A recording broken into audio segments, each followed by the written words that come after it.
solidaridad, la resiliencia, la unión y la fortaleza, pero también algunos aspectos de la corrupción son abordados en Cada Minuto Cuenta, una serie mexicana que está basada en los hechos que ocurrieron en el devastador terremoto de 1985 en la Ciudad de México. Y hoy tenemos el gran honor de estar en contacto con una de sus guionistas, la señora Victoria Orbañanos. Un gusto, Victoria, ¿cómo estás? Gusto es mío. Muchísimas gracias por su espacio y por apoyar a la serie. Victoria, ante todo, mi pregunta es, ¿Cada Minuto Cuenta es un homenaje a los voluntarios y un homenaje a los rescatistas y voluntarios que trabajaron a denuedo en aquel terremoto? Correcto. Justamente el título de la serie es un homenaje a todo el esfuerzo estratosférico que hicieron los voluntarios, los vecinos, los doctores, las enfermeras, las cadenas humanas, que llegaban para darlo todo y sacrificar su propia vida para rescatar a todas las víctimas posibles, porque literalmente cada minuto cuenta entre la vida y la muerte. Preguntar también, Victoria, ¿quiénes son los personajes reales precisamente que inspiraron la serie? Más allá de la periodista, ¿qué otros personajes reales hay que le dieron sentido a construir este guión y posteriormente convertirlo en una serie? Claro, el personaje principal de la serie, el doctor Ángel Zambrano, está inspirado en el papá del productor y creador de la serie, Leonardo Simbrón. Él tiene muchísimas historias de su papá durante el terremoto. Era doctor, era ginecólogo y le tocó estar en el Hospital General cuando se derrumbó y estar muchísimos días a semanas y meses a venir haciendo todo lo humanamente posible para organizar, para pedir ayuda, para pedir suplementos, para con sus propias manos ir poder removiendo piedra por piedra para poder sacar a los bebés, a las enfermeras, a los familiares, a todo aquel que estuviera enterrado, porque efectivamente no habían, no había ayuda del gobierno. El gobierno brilló por su ausencia y quería tapar la magnitud del desastre. Entonces los ciudadanos, los mexicanos no tenían nada, ninguna herramienta para poder salvar vidas más que sus propias manos. Y Leo quería contar la historia de su papá para crear un personaje inspirado en él y pudiéramos a través de sus ojos compartir que el día que se cayó la Ciudad de México, ese día el país se llenó de héroes.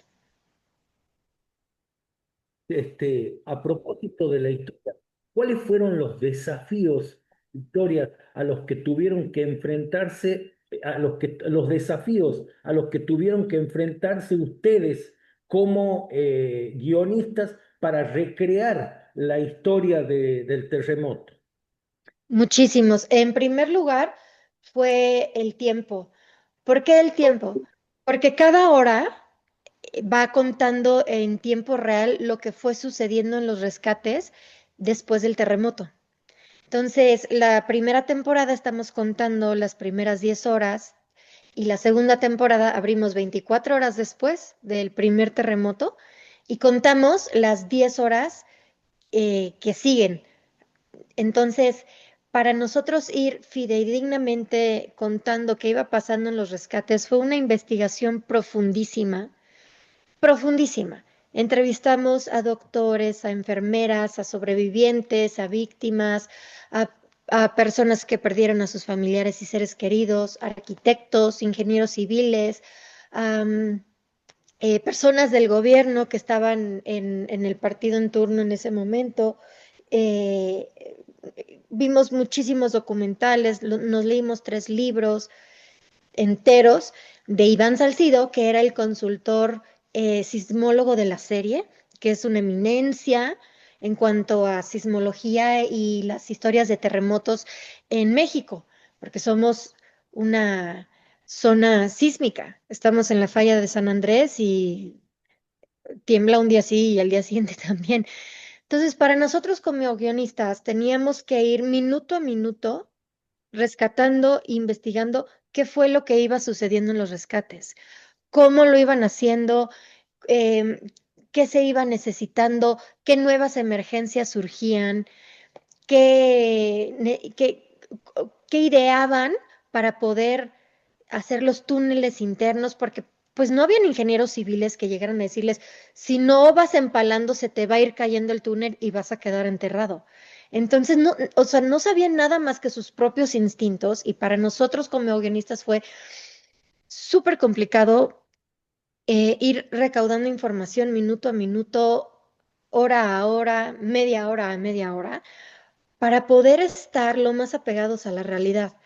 Porque desde un principio sí dijimos que no íbamos ni a exagerar ni a escatimar cómo sucedieron los rescates, por el respeto y honor a las personas que lo vivieron.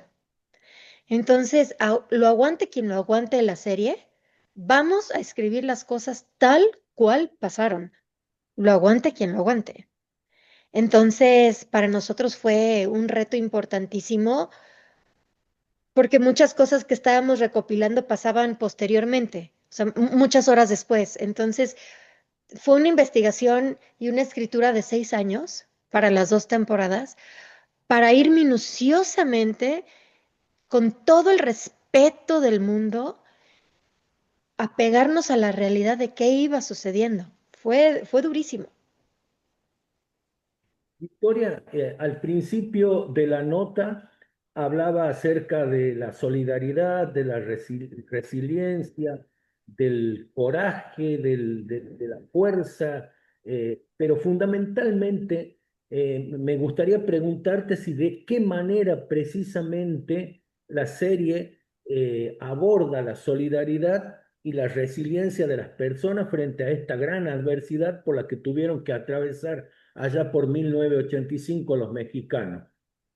Claro que sí, muchas gracias por esa pregunta. Mira, justamente la serie se enfoca en la unión que ese día se despertó en todos los mexicanos, sin importar clase social, creencia, partido de político, creencia religiosa, tradiciones, cultura, o sea, sin importar las diferencias de dónde venía cada quien, se enterraron todas esas distinciones entre las personas y renacieron todas las similitudes. Y ese día la sociedad se volvió una misma.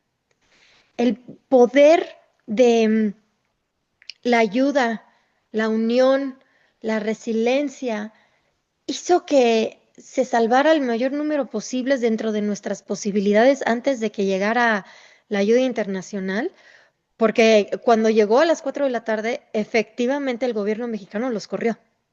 Los primeros en aterrizar en México fueron los estadounidenses y el gobierno los corrió. Y está documentado. Eso no es ficción, es 100% real.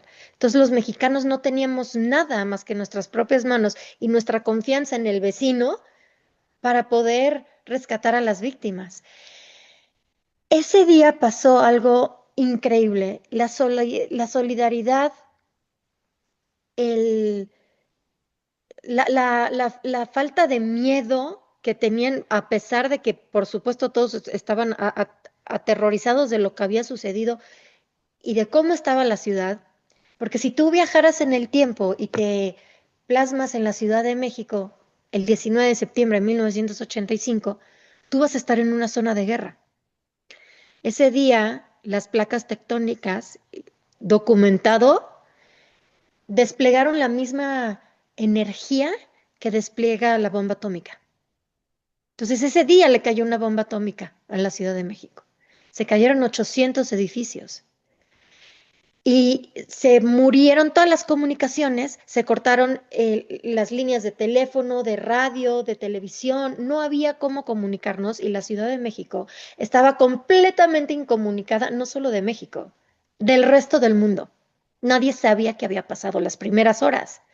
Entonces, lo único que teníamos como esperanza para poder seguir adelante y no desistir en los rescates, era la unión que se hizo entre las personas, porque muchísima gente alrededor de la Ciudad de México y de otros estados, cuando se empieza a correr la voz, empiezan a llegar ya en horas posteriores vecinos de mineros en otros estados de la República, que estaba llegando la noticia de voz a voz que se había derrumbado la Ciudad de México, la capital del país. Entonces la gente, sin pensarlo dos veces, se subía a su combi, se subió a un camión y vámonos a la Ciudad de México con todo lo que pudieran llevar cargando, cubetas, palas, picos, medicinas, pañales, cunas, todo lo que se les pudiera ocurrir para lanzarse a la Ciudad de México y ayudar. Entonces, es importantísimo recalcar que no solamente el que estaba moviendo los escombros estaba rescatando, sino la que llevaba tortas, los que llevaban sándwiches, los que recaudaban ropa, los que recaudaban pañales, cobijas, como todos los estudiantes de la UNAM se movilizaron para llevar insumos para las personas que fueran rescatando o poder meterlos de entre los derrumbes para poder hidratarlos. Entonces yo nunca he visto en ningún otro desastre natural en ninguna otra parte del mundo la solidaridad y la unión que México desplegó el 19 de septiembre de 1985. Y al día siguiente, el 20 de septiembre, volvió a temblar. No es una réplica, es un segundo terremoto. México sufrió 2 terremotos en 2 días. Y lo que no se acababa de caer del 19 de septiembre se cayó el 20. Lo que nos explicaban los ingenieros civiles es que los derrumbes internos, un paso en falso, podía provocar otro derrumbe interno. Entonces, imagínate lo que provocó el segundo terremoto.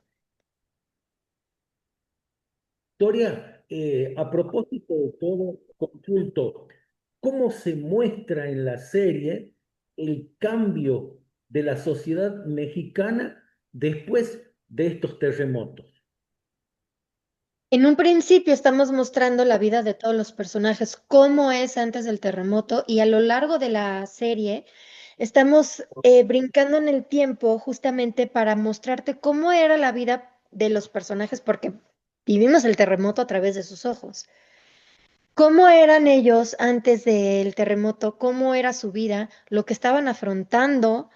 Y partimos desde un punto donde todos tienen un duelo cargando.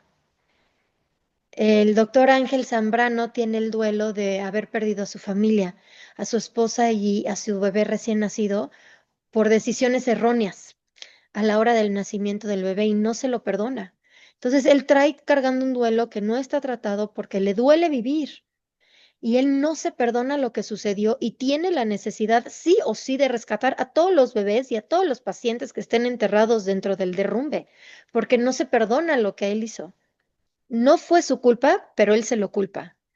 Entonces, lo estamos afrontando contra su propio duelo y contra sus peores miedos para que el terremoto le resulte no solamente una herramienta de sanación, sino de reconstrucción. El terremoto para todos los personajes es una historia de reconstrucción.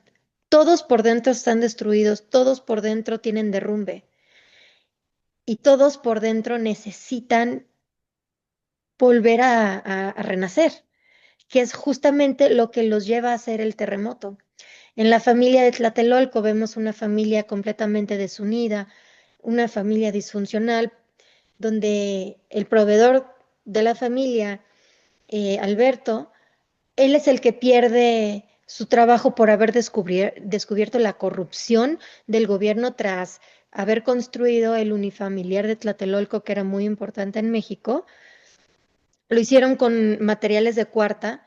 El ingeniero civil, Alberto, lo descubre, los confronta avisándoles. Llega un terremoto y se va a caer todos los edificios. ¿Cuántas personas van a quedar enterradas? ¿Cuántas personas van a morir? Y él queda boletinado de la industria de la construcción por haber descubierto la corrupción.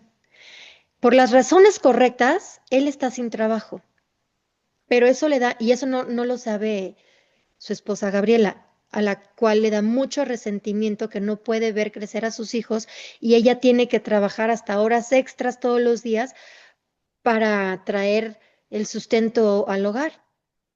Y es lo que lo lleva a ella a tener un affair con su jefe.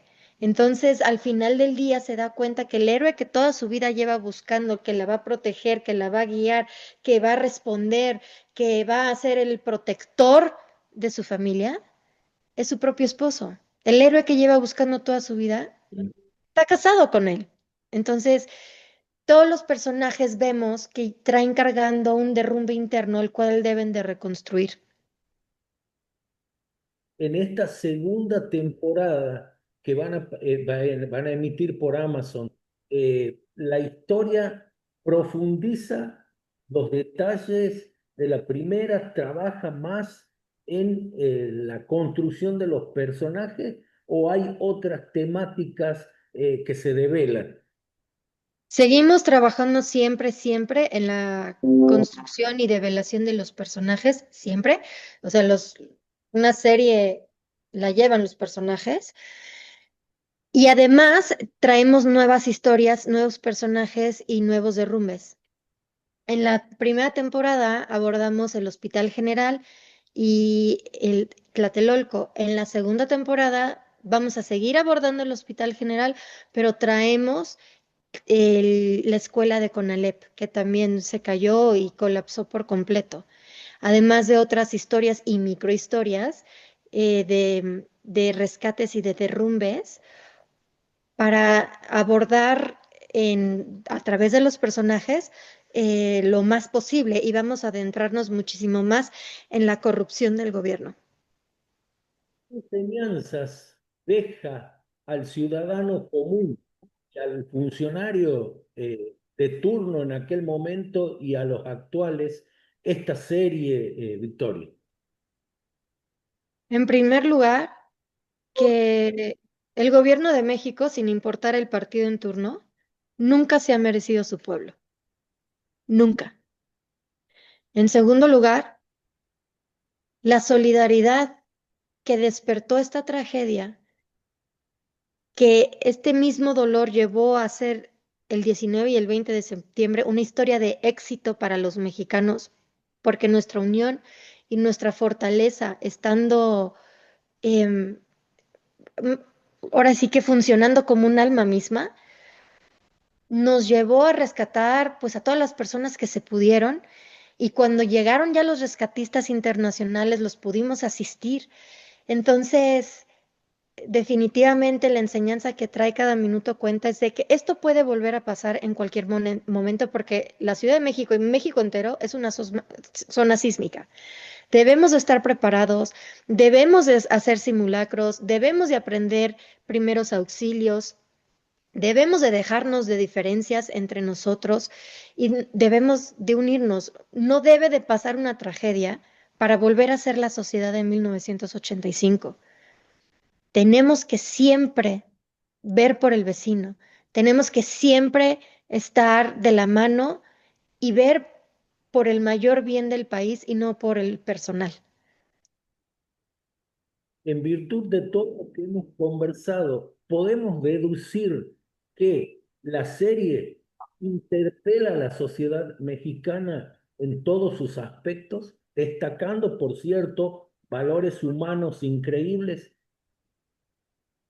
No te entendí la pregunta, perdón, ¿me la podrías repetir? En virtud en virtud de lo que desarrolla la serie, podemos decir que la serie interpela a la sociedad mexicana. Sí, completamente. Nosotros tenemos varios núcleos narrativos donde desarrollamos a personajes de distintas clases sociales, de distintas profesiones, de distintas creencias, que abordan todo el abanico que es la sociedad mexicana. Entonces, a través de sus ojos, a través de estos diferentes puntos de vista, estamos viendo cómo todo un país reaccionó para salvar hasta la última vida, porque el centro de esta historia es la vida misma. Bien dicen que el arte es sanador, transformador y que también ayuda a cambiar ciertas conductas. ¿Cuánto de esto crees que tiene la serie que, que cada minuto cuenta? Completamente, completamente. El arte cambia vidas, cambia corazones, cambia mentes. Y para eso está, para contar historias que nos lleven a la reflexión y que nos lleven al cuestionamiento de tu, pues de tu propio reaccionar y de tu propio rol en la sociedad, sea del país en el que seas, donde te invita a preguntarte a ti mismo si estás haciendo todo lo posible por sacar adelante a tu país o solamente te estás preocupando por ti mismo. Definitivamente cada minuto cuenta. Te invita a preguntarte si tú podrías ser un elemento eh, crucial y un elemento especial para que la sociedad siempre pueda salir adelante en conjunto. Definitivamente nos invita a preguntarnos sobre la corrupción de las cúpulas de poder que siempre han puesto al bienestar del país en último lugar. Y nosotros como sociedad definitivamente debemos siempre poner en el foco de nuestra vida el bienestar del vecino, el bienestar del desconocido, el bienestar de un país que ha sufrido muchísimo a lo largo de la historia, guerras, hambrunas, pandemias, bueno, epidemias, eh, la misma corrupción del gobierno desde la conquista de los españoles para acá. La verdad es que México es un país que ha sufrido muchísimo y sin embargo los mexicanos somos personas que siempre traemos una sonrisa y es una sonrisa honesta. Entonces, definitivamente cada minuto cuenta, te quiere invitar a, a que siempre seas un elemento valioso en tu familia, en tu matrimonio, en tu comunidad, en tu misma sociedad, porque lo que hagas tú o dejes de hacer va a dictaminar cómo se va a desarrollar el país. Eres un elemento crucial para el desarrollo de tu país. Y la verdad es que sí es un llamado a volver a ser la sociedad de 1985. Dorian, un gran placer conversar contigo, conocer de primera mano lo que ha pasado la sociedad mexicana en 1985 y cómo hoy todo eso deja una enseñanza. Muchísimas gracias por tu tiempo y por la generosidad en los detalles de lo que va a ser esta serie. Muy agradecido. Muchísimas gracias. Y te quiero decir que en la segunda temporada se unió a la escritura Alo Valenzuela y Natalia Quevedo, una argentina guionista que también está por estrenar su serie de La Casa de los Espíritus. Entonces, muchísimas gracias, Victoria, muy amable. Muchas gracias.